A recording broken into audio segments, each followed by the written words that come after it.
they're going to be forward because it's being engineered and consulted from here. So they're going to go. That house is going to be at South Florida standards.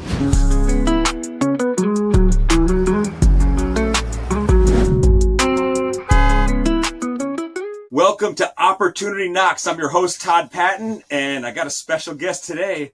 Today, I got Aaron Kramer with me. Now, if you haven't heard of Aaron yet, you're gonna. Aaron owns Interior Integrations, and he's part of our team at One Home.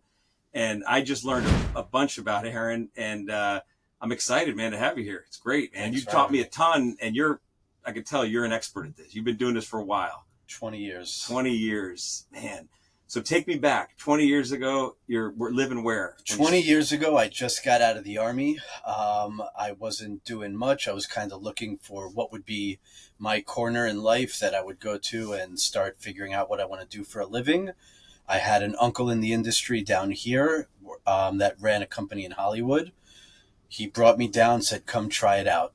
Came to try it out. My first job that he sent me to was some huge mega mansion from some Saudi prince. Jeez. It was ridiculous, and I fell in love. Went back to New Jersey, put in my notice at some retail job I had, and waited my 2 weeks and came right down. I got to know, what did they spend? What was the bill on that house? Oh, it must have been hundreds of thousands of dollars. Right? Yes. That's your first taste. Which is chump change for those people. Yeah. That's cool. So I worked with that company for 5-6 years, moved to another company, grew up the ranks there, and kind of plateaued to where I couldn't go anywhere anymore, and decided, hey, it's time for me. I am young enough to start my own company, but old enough and seasoned enough to be able to know how to run a business. So and experienced enough. 20 years. enough. How long ago was that? If official start date was it? Of my business? Yes. It was 2024. Sweet. Middle of 2024. So less than a year. Obviously, 20 years experience. You've got that, and so give me that, because obviously it's a big move. You have kids. You know, you're living to go on your own. It's an exciting time, and I know this firsthand too. All in. I love it, man. I love it. And scared money doesn't make money, right? That's right. That's right. And but now, you know what? When you're working at 11 at night now, and you know you're building, it's a baby. It's like having a baby. It's like you're building this and building it up. How great is that feeling? You know, my friends are like, "Oh, are you working? When are you? What are your hours?" I was 24/7. What do you mean? It's my baby. Is there ever a time that your kid needs you and you're like, "No, I'm off the clock"? Of course Always, not. yeah. Same thing. Always. Yeah. Great. So what do you think? Like, I'm going to use a quote from Dr. Stephen Covey. He says, begin with the end in mind. So if I look fast forward 5 years, 10 years, what are we doing? What kind of, are we in different markets? Are we expanding? Are we franchising? Are we keeping just South Florida? Franchising, no. Maybe, but I haven't given that any thought. More markets, absolutely. New York is a market I want to target. I'm already doing some work there. LA is a market that's going to be in need now. There's going to be a lot of construction in the next few years. So yeah, those are two markets that I'm targeting hard. And we already do some international stuff. Right now it's mostly consulting on the international side, but we will go anywhere. So speaking of international, is it Israel? It is not. Where is it? India. Europe? Oh, wow. How are they technology-wise compared to where we are here? I don't know yet. It's new. We'll see. But they're going to be forward because it's being engineered and consulted from here. So they're going to go. That house is going to be at South Florida standards, not India standards. Exactly. Interesting. I had an office in India for 8 years, so I would travel every year back and forth, and I'd spend 3 weeks in India. So I got very familiar with Delhi, and Gujarat was the state that I was at. And it's like you just said, the people, my business partners that were there, very wealthy family. So I stayed with them sometimes and stayed overnight. And you just look at the house and you're like, geez, this is, it's like coming to America, you know? Yes, yeah. So tell me, staff wise, like if you get a big job that you got to do it, do you have team people that do the work? So we are, the company's broken up into departments. Okay. There's an engineering department. There's a project management department / sales. I head that up. There's accounting, obviously, and then there's an installation department. And based on the skill level of the technician and the scope of work on the project, that will define on who goes and who doesn't go. Awesome. So now we're going to get on the personal side a little. We talked when we weren't filming the podcast. We talked about the Miami Hurricanes. So that's your team, right? That's my team. Don't hold it against me, Gators fans and Knowles fans. I don't discriminate. I'll do work anywhere and for anyone. And Knowles, but I love the Canes. Yes, season ticket holder. And you've been a ticket holder since the Orange Bowl. Yep. Man, those were the days. What was the line? If you can get this, you're a true Hurricane fan. What did they say when you went to park? I don't speak Spanish, right. But you're usually parking in someone's yard. No blocky? No blocky. No blocky. $5, no blocky. We used to go there and roast whole hogs or pigs. Yeah. Yeah. That's state. And what's there now? It's the Marlins. It's Marlins Park. It's right. That's the same exact. I can't go there. I coach baseball for my son's team.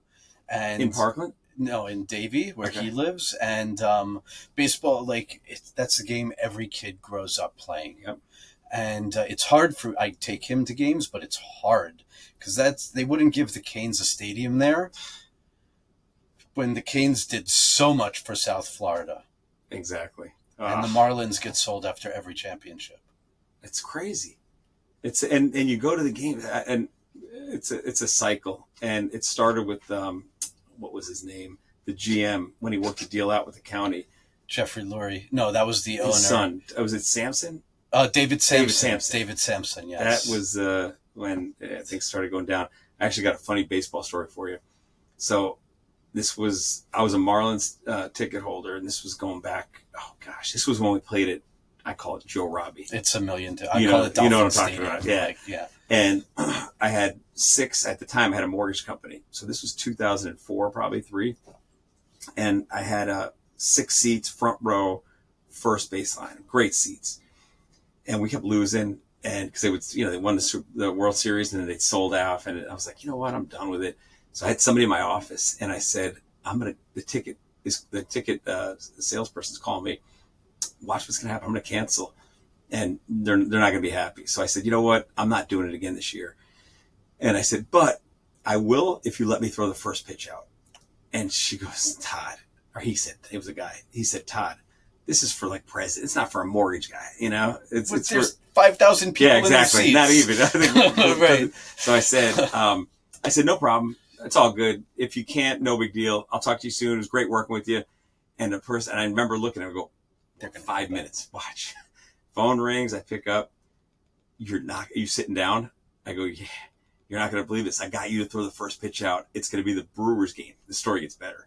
So I said, now I'm getting nervous. I'm excited. I'm like, give me the tickets. I'm in. Yeah. So I had, and you said 5,000. It's funny. It was probably 3,200 people. It was no one there. It's the Brewers. It was the Brewers. Yeah. And we were so bad, but I was still throwing the first pitch out. So I go out there, and I remember the bullpen catcher seeing me, and I was like waving. I was like, man, this is amazing. And I brought my nephew. Wait, you get to warm up in the bullpen before you throw the first pitch? But the team was down there, the players were down there. Oh, okay. So it was not the main catcher, but one of the, get it. He was looking at me, I just remember making eye contact with him. Now I brought my nephew from Tampa. He's at UCF now. So he was probably 5 or 4. And Billy the Marlin was there with this big, and my nephew looks at him and he freaks out. So he holds my leg. I'm on the mound now. And I'm like, I got no leverage. This is bad. There was, let's say 3,200 people, 100 of them were my friends and family. So I'm like, shit, I'm like, Ty, and he's crying, Billy the Marlin. This is not a good scene. And it was a lollipop. It was weak, but I had no leverage with this leg, right? He was holding on to it. But it was still a cool experience. I get done. That's pretty amazing. 2 weeks go by. This gets better. Okay. 2 weeks get by. And at the time, I had a guy named Nandy Serrano. So I got to send this video to Nandy because he'll appreciate this story. He was like a MetLife, and he might still be there. He's like a financial advisor. And he had some investments with me. And he had a group called Diamond Financial. He dealt with a lot of baseball players. He was really big involved with the Marlins. He calls me up 2 weeks later. He goes, Patton. And I'm like, yeah, Nandy, what's up? He's like, you're not going to believe this, brother. Spanish. I go, what? We can't throw the first pitch out. They want to. I'm like, I go, Nandy. So wait, for the Marlins? Marlins, but ready? Again, okay. Against the Braves. Okay, better game. Huge game. Right. This is like it's division game. Yeah, it's going to be 20,000 people there. Yeah. So I'm like, Nandy, I just threw the first pitch out 2 weeks ago. He goes, get out of here, brother. He goes, they're going to announce, representing MetLife. Sure. And sure enough, now I have no nephew. It was just me. All right. And I go out there and I walk out and I made eye contact with that bullpen coach. And he's looking at me going, how did you do that? 2 guys in 1 week, same guy in 2 weeks. So I this time I got leverage with the mound and I probably threw a 65-mile-an-hour heater down the middle. Just nice. I popped it, And I was like, man, and there's a crowd of people. I was like, and they ended up giving me a little CD. I got to find that and play it for this video. But anyway, that's my Marlin story. That is an awesome story. It's pretty cool. Twice and I don't think there's a lot of people that could say. I don't think there's even presidents can't say that. Exactly.